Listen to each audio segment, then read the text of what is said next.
사람들이 자주 사용하는 고사성어 가운데 권선징악이라는 말이 있어요. 권선징악은 뭐예요? 착한 일, 좋은 일은 구원해서 장려하도록 하고 악한 일은 막아서 징계를 내려 더 이상 못하게 하는 그런 일이 바로 권선징악이죠. 여러분, 기원전 5세기에 중국의 공자가 엮었던 유명한 역사책 춘추가 있거든요.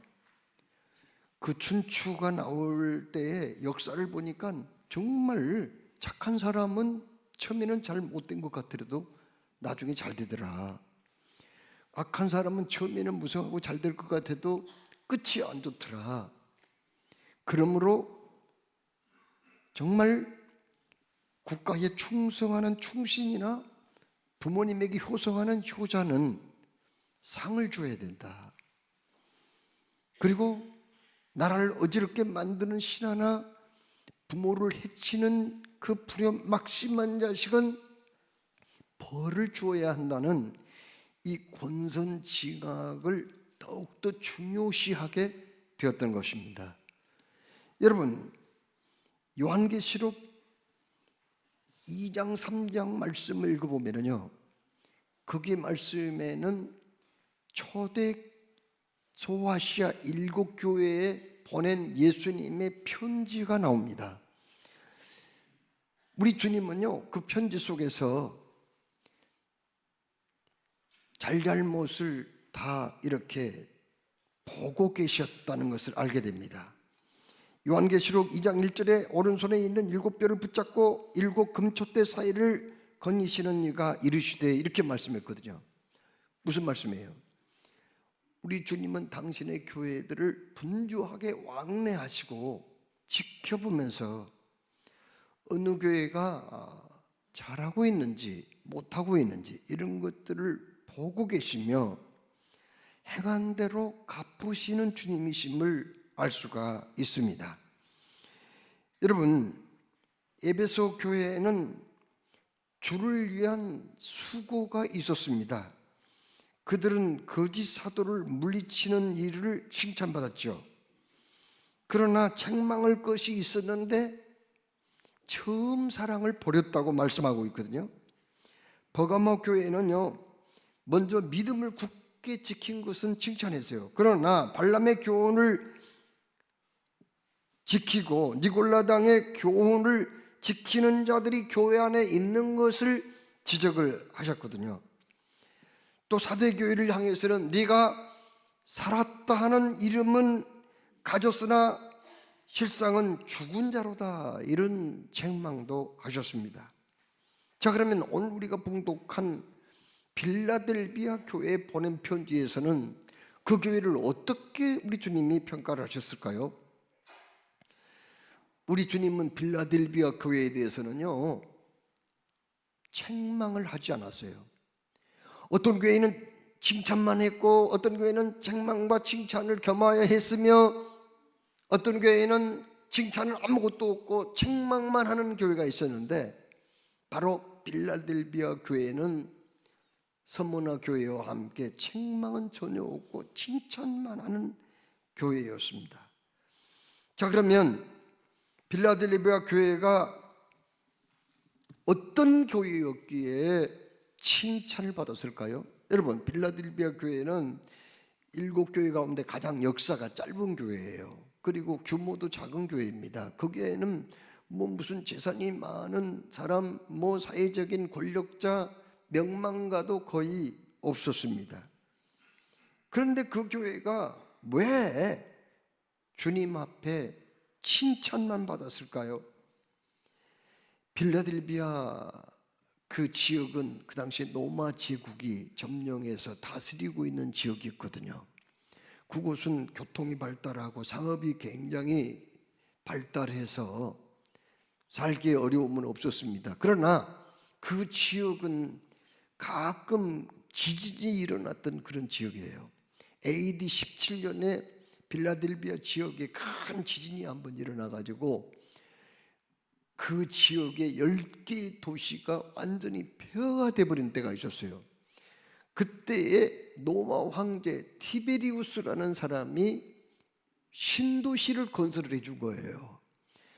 그래서 필라델피아 사람들이 너무 고마워가지고 그 티베리우스 황제를 네오 가이사랴라고 부르기도 했습니다. 우리의 새로운 통치자, 새로운 황제라는 그런 뜻이죠.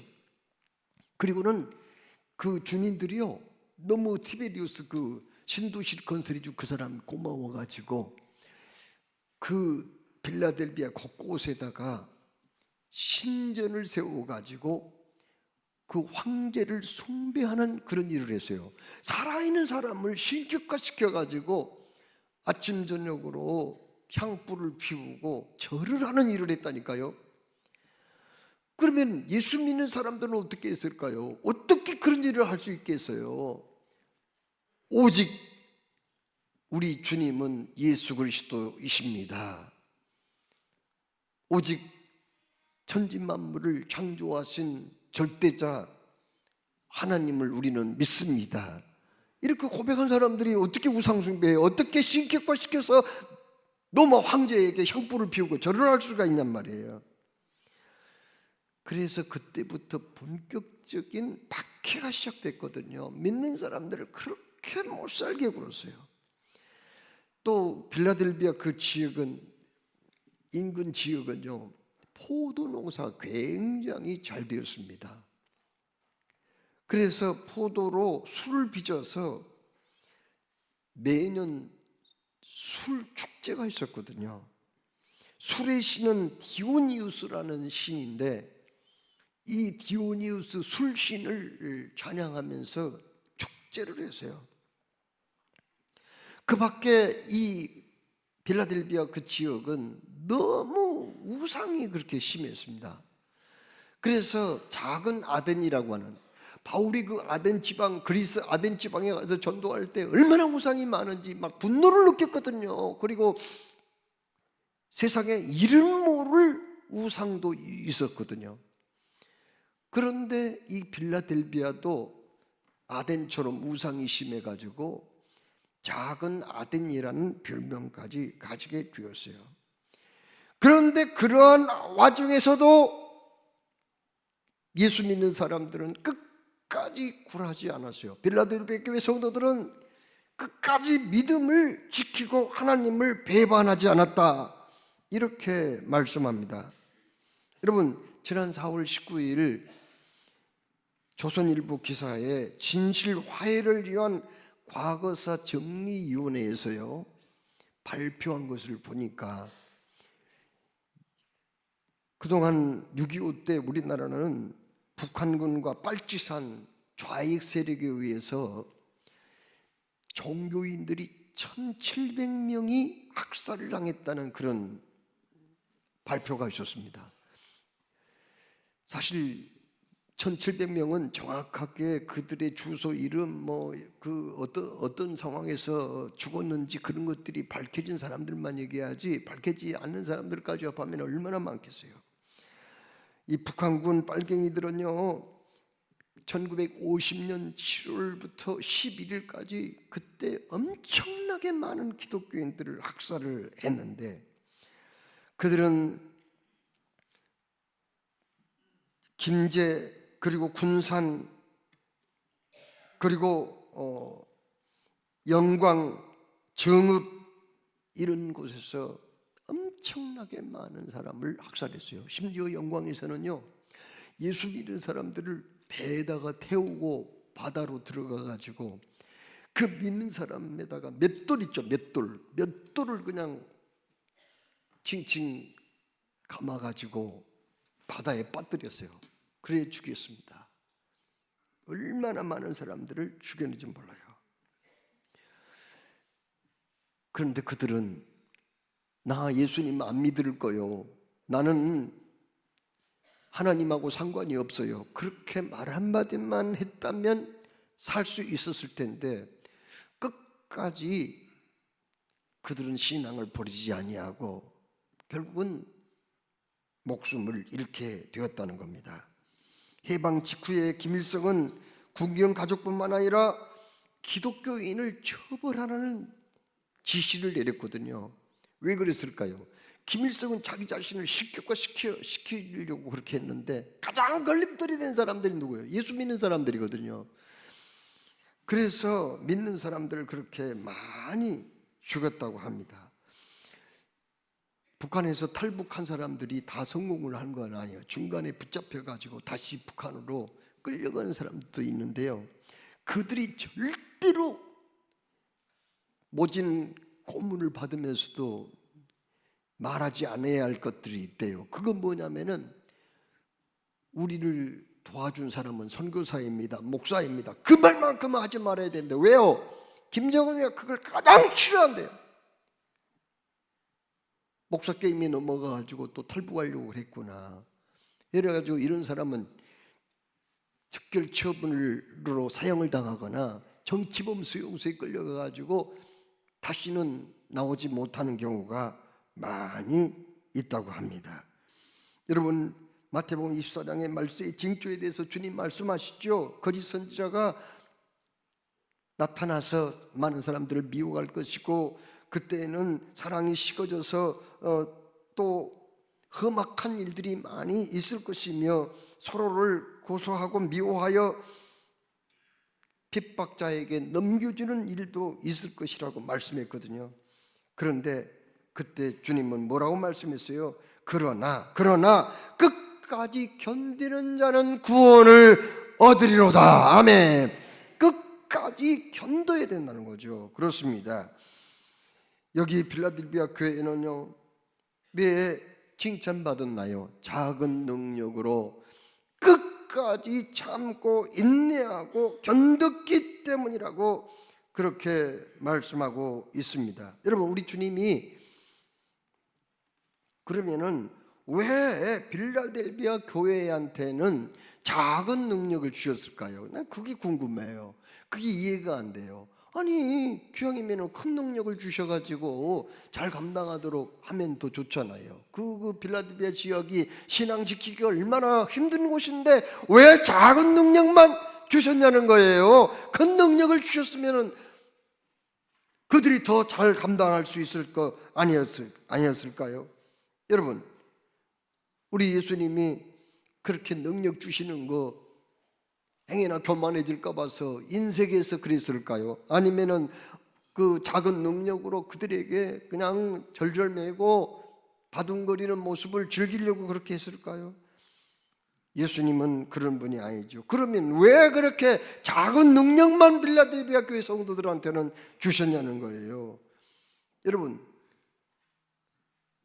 우리 하나님께서 우리를 구원하신, 우리를 선택하시고 불러주신 목적은 첫째 구원 아닙니까? 영혼 구원이 첫째고요.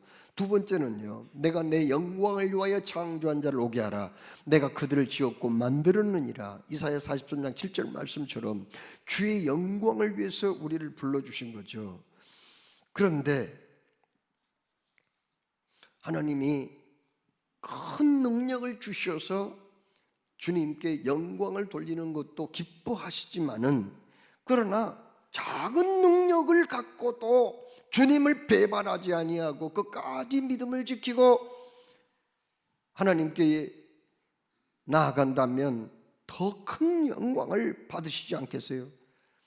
여러분, 저는 가끔 그런 생각을 해봐요. 아니, 하나님이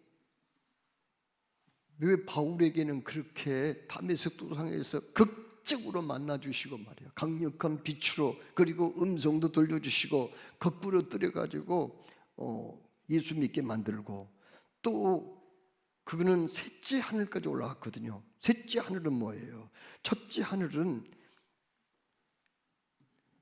새가 날아다니고 구름이 떠있는 하늘이 첫째 하늘이에요. 둘째 하늘은 뭐예요? 둘째 하늘은 해와 달과 별이 있는 하늘이에요. 천체의 하늘이에요.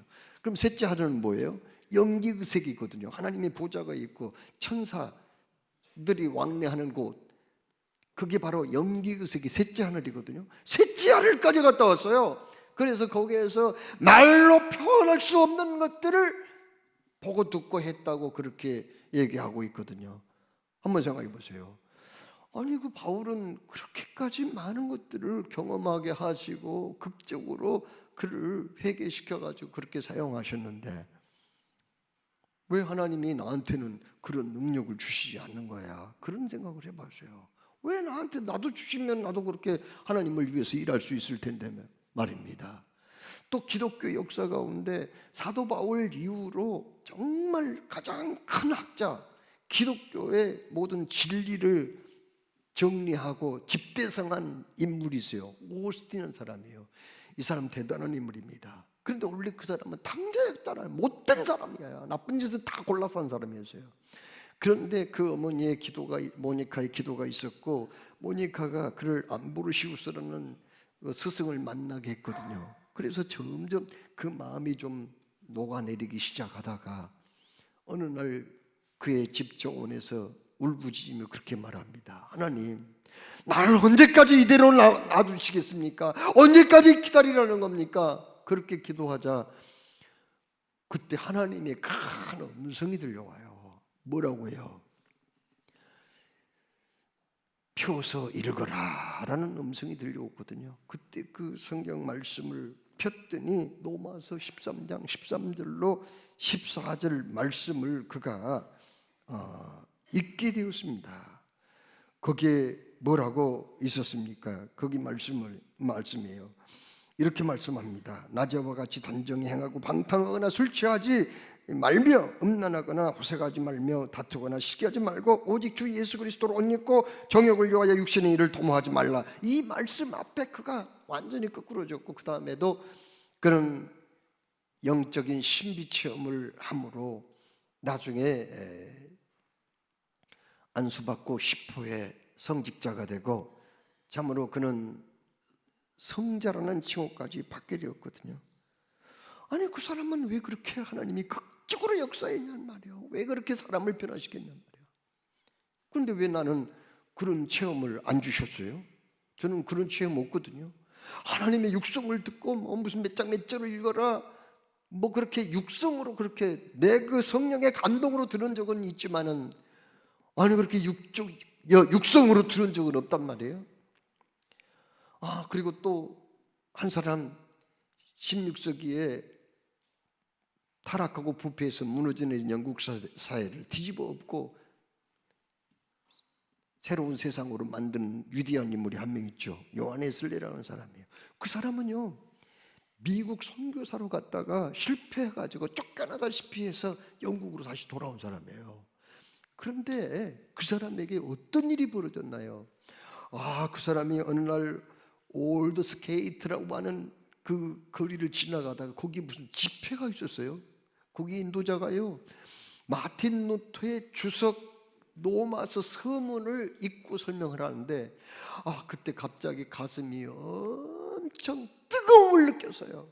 그는 그때 참으로 회심을 경험하고 50년 동안 40만 킬로미터를 전도 여행을 하면서 4,000번 이상을 설교를 하고 그가 말씀을 전할 때마다 수많은 사람들이 회개하고 주께 돌아와서 알코올 중독자 그리고 도박에 빠진 사람들 그리고 마약 중독자들이 주님께 돌아오는 역사가 있었고 참으로 문 닫고 다 비폐해진 교회들이 다시 살아나는 놀라운 역사가 있었거든요. 제가 묻고 싶은 그거예요. 아니 왜 나한테는 그런 체험을 안 주시냔 말이야. 나한테도 그렇게 요한 웨슬리에게 주셨던 은혜, 어거스틴한테 주신 은혜, 바울에게 주셨던 은혜를 주셨다면 나도 좀 더 크게 일할 수 있었을 텐데, 놀라운 그러한 모습을 보여줄 수 있었을 텐데 왜 나는 아닙니까? 왜 여러분은 아니에요?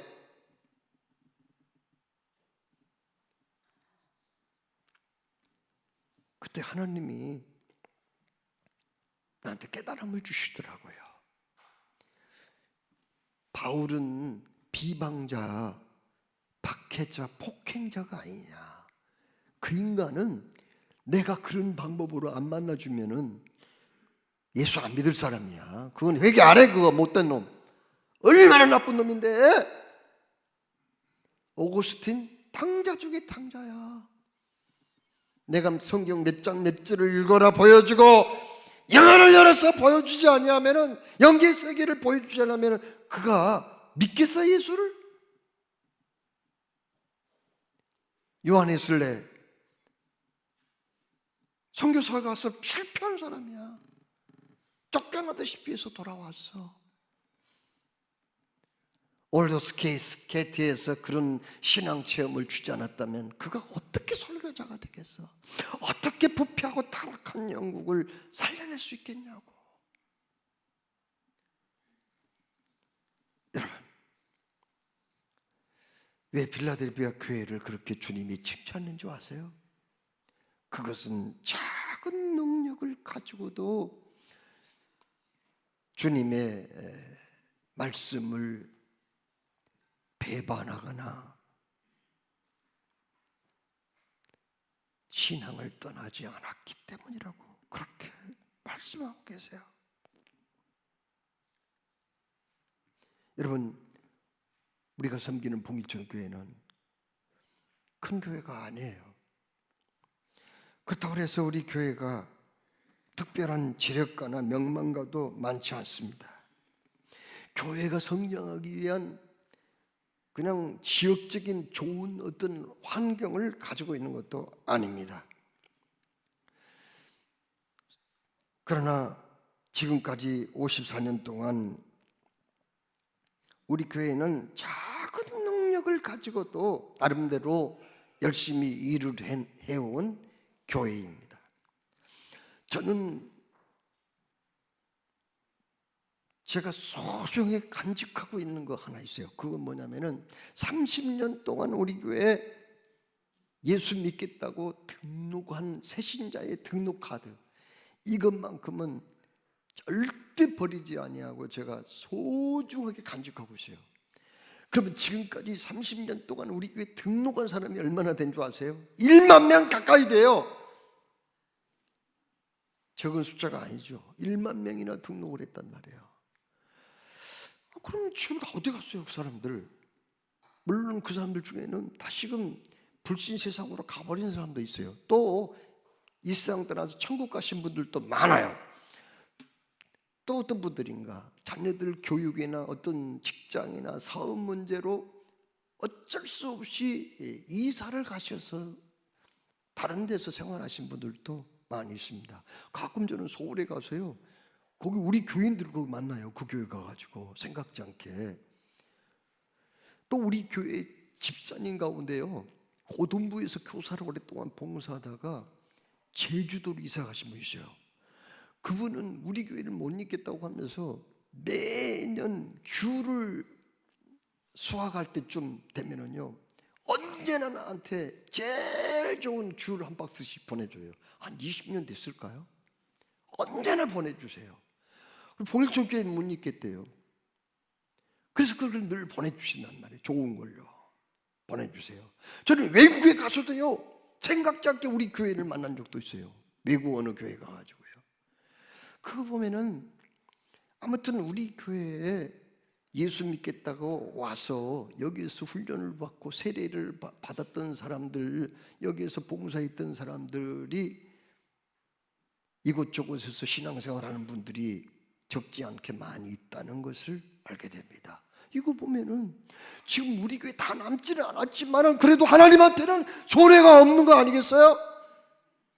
저는 우리 교회가 비록 빌라델비아 같이 작은 능력밖에 없다고 하더라도 외국 선교지를 가서 보면서 거기에 많은 선교센터도 있고 또 학교도 세운 게 있고 교회도 많이 세웠는데, 그때마다 우리 성도님들한테 너무 고마운 마음도 있고, 참 우리 교회 대단하다 그런 생각을 할 때가 있어요. 어느 곳에 가면은요, 뭐 그냥 우리가 교회 세워가지고 헌당식 같은 거 하면은 그 지역에 무슨 뭐 시장, 경찰서장, 뭐 심지어 도지사 이런 사람들까지 와가지고 얼마나 우리를 환영하는지 몰라요. 그 지역에 뭐 그냥 교회 연합회에서 다 모여가지고 우리를 환영회를 하고 얼마나 막 그냥 열어놨는지 몰라요. 그때마다 참 우리 봉일촌 교회가 그래도 큰 일을 했구나, 그런 생각이 들 때가 많이 있었습니다. 여러분,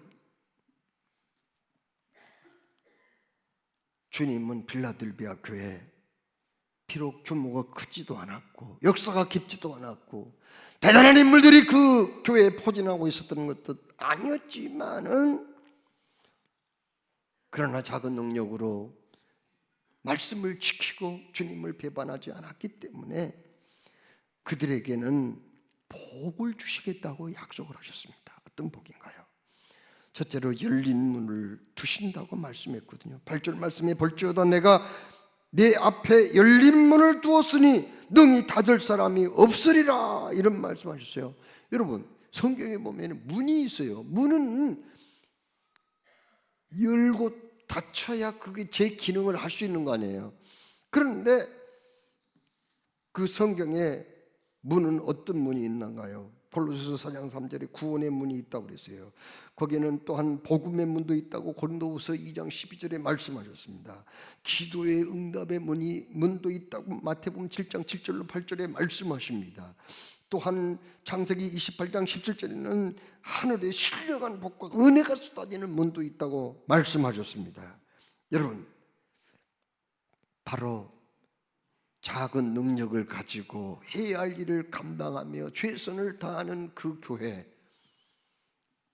빌라델비아 교회에 축복의 문, 은혜의 문, 전도의 문, 그리고 기도 응답의 문이 열린다고 말씀했으니, 부족하지만 그래도 믿음을 지키고 오늘까지 나온 이 교회 여러분들에게도 이 놀라운 은혜와 축복의 문이 활짝 열릴 줄로 믿으시기를 축원합니다. 둘째로 하나님의 성전의 기둥이 되게 하신다고 여기 12절에 그렇게 말씀하고 계세요. 여러분, 빌라델비아 지역은 지진이 종종 많이 일어났었다고 그랬죠. 지진을 방지하기 위해서는요, 기초를 좀 잘 다져야 되고 건물을 세울 때 기둥을 튼튼하게 해줘야 돼요.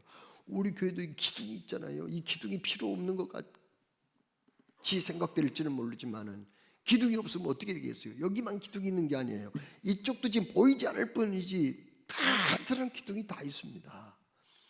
기둥은 건물을 지탱해주며 없어서는 아니 될 건축물이잖아요. 그와 마찬가지로 하나님이 기둥이 되게 한다는 말은 하나님의 나라에 꼭 필요한 사람이 되게 한다는 말이죠. 없어서는 아니 될 사람이 된다는 말이죠. 어디 가나 인정받는 중심 인물이 되게 하신다는 그런 말씀이거든요.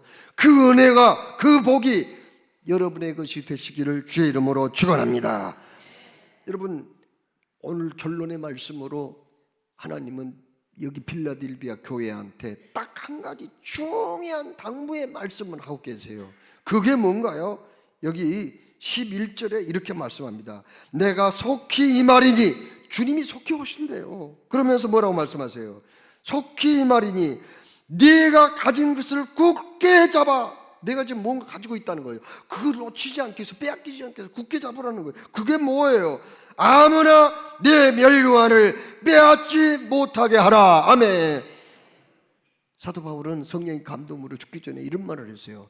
내가 선한 싸움을 싸우고 달려갈 길을 마치고 믿음을 지켰으니 이제 후로는 나를 위하여 의의 멸류관이 예비되었으므로 주고 의로우신 재판장이 그날에 내게 주실 것이니 내게만 아니라 주의 나타나심을 사모하는 모든 자에게도니라. 그렇습니다. 주 뜻대로 살아가는 사람, 믿음 지킨 사람에게는 멸류관이 예비되어 있다, 그런 말씀이에요. 오늘 여기 말씀에 바로 빌라델비아 교회의 성도들도 주님께 받을 멸류관이 있는데 자꾸 원수 마귀가 그 멸류관을 빼앗아 하려고 한다는 거예요. 세상에 타락한 문화가 자꾸 나를 넘어지게 해서 그 멸류관을 놓치게 만든단 말이에요. 오늘 말씀 무슨 말씀이에요? 그것을 빼앗기지 마라, 놓치지 마라, 이렇게 말씀하고 있습니다. 여러분, AD 320년에 동로마 제국의 황제인 리치리오라는 왕이 있었어요. 이 사람은 자기 왕권을 강화하기 위해서 황제 숭배를 강요를 한 거예요. 황제 신상 앞에 절을 하고 향불을 피우라고 한 거예요. 그런데 그 당시에 요즘 뭐로 말하자면 아르메니아 지역을 방어하는 노마 12연대가 있었습니다. 그 12연대의 장교들 40명은 그걸 거절했어요. 왜요? 그들은 예수를 믿는 사람들이었거든요. 그래서 화가 난 리치니오가 당장에 그것들을 처형시키라고 그런 거예요. 그래서 그들은 큰 위기를 만났습니다. 그때 그 지역의 총독이었던 아그리콜라오라는 이 총독이 있었거든요. 이 사람은 그 40명의 이 장교들, 무사들을 죽이고 싶은 마음이 없었어요. 왜냐하면은 그들은 전쟁에 나가가지고 큰 공을 세웠던 사람들이었거든요. 국가에는 충성한 사람이었어요, 나름대로. 그래서 너무 아까워, 이 사람들 죽이기가. 그래서 이 40명의 무사들 장교들에게 그냥 달래보기도 하고 그냥 설득도 해보았지만은 그들은 움직여지지 않았습니다. 우리는 절대로 우상에게 절할 수 없어요. 향불 피울 수 없어요. 그렇게 얘기를 하는 거예요. 가만히 있으래도 설득해도 안 넘어가자 어쩔 수 없이 황제의 명령대로 그들을 처형시킬 수밖에 없었습니다. 추운 겨울에 그 지역에 큰 호수 하나 있었는데 옷을 벌거벗겨가지고 40명을 그 호수의 얼음판에 무릎 꿇혀놓고 시간이 지나서 스스로 얼어붙어서 죽게 만들었단 말이에요. 그 사람들은 얼음판에 무릎 꿇고 옷을 벗겨가지고 있으면서도 얼마나 열심히 기도를 해낼지 몰라요. 얼마나 찬송을 했지 몰라요. 근데 호숫가에서는 뭐라고 있었느냐, 큰 드럼통에 물을 데우고 있었습니다. 그러면서 감시자들이요 가끔 큰 소리를 외치고요, 어서 포기하고 나와! 그러면 너희들의 얼어붙은 몸을 녹여줄게! 자꾸 그렇게 큰 소리를 질렀습니다. 그러나 아무도 그들의 회유에 넘어가지 않았거든요. 그런데 잠시 후에 어떤 한 사람이 40명 중에 한 명이 견디지 못해가지고, 고통을 견디지 못해가지고 벌떡 일어나가지고 사람 살려요! 하고 외쳤거든요. 그때 감시자들이 그에게 뒤통가가지고 부축해서 밖으로 나와가지고 따뜻한 그 물에 몸을 녹이도록 했는데, 그 사람이 따뜻한 물에 들어가자마자 심장마비로 죽어버렸어요. 잠시 후에 이상한 현상이 나타났습니다. 감시했던 사람이 한 사람이 하늘을 쳐다보았더니요, 강력한 빛이 하늘에서 쫙 비치더니 세상에 39명의 천사들이 번쩍번쩍한 금연령안을 하나씩 들고 내려오고 있었어요. 어디로요? 얼음판 위에. 거기 39명 이 사람들에게 다가가더니 금연료안을 다 씌워주는 거예요. 놀라운 광경을 목격하게 됐어요. 그런데 잠시 후에 임자 없는 금면류관 하나가 공중에 둥둥 떠다니고 있었어요. 그때 감시했던 그 모습을 바라보았던 그 사람이 큰 소리로 나도 예수 믿는 사람이요 하면서 옷을 벗고 들어가서 40명을 채워 순교를 당했다고 합니다.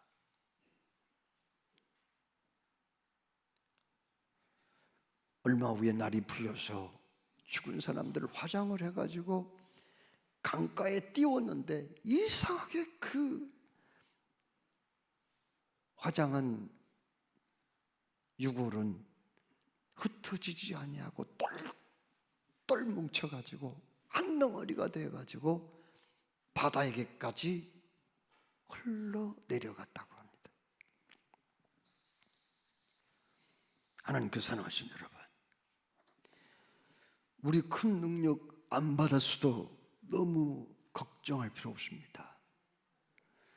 큰 은사, 재능 없어도 너무 의기소침할 필요가 없다는 거예요. 왜요?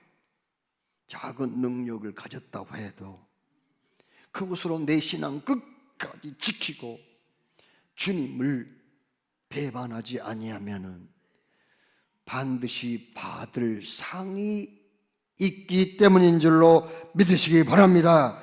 주님이 세우시고 여기까지 54년 동안 인도하신 봉일천교회, 그리고 이곳에서 신앙생활하고 하나님을 소망 삼아 살아야 한다고 심어 놓으신 여러분들, 인내의 말씀을 붙잡고 좌로나 우로나 치우치지 아니하고 주님만 바라고 나아가다가 주님이 예비하신 생명의 멸류관, 영광의 멸류관, 의의 멸류관을 받으시는 그날이 있기를 주님의 이름으로 축원합니다.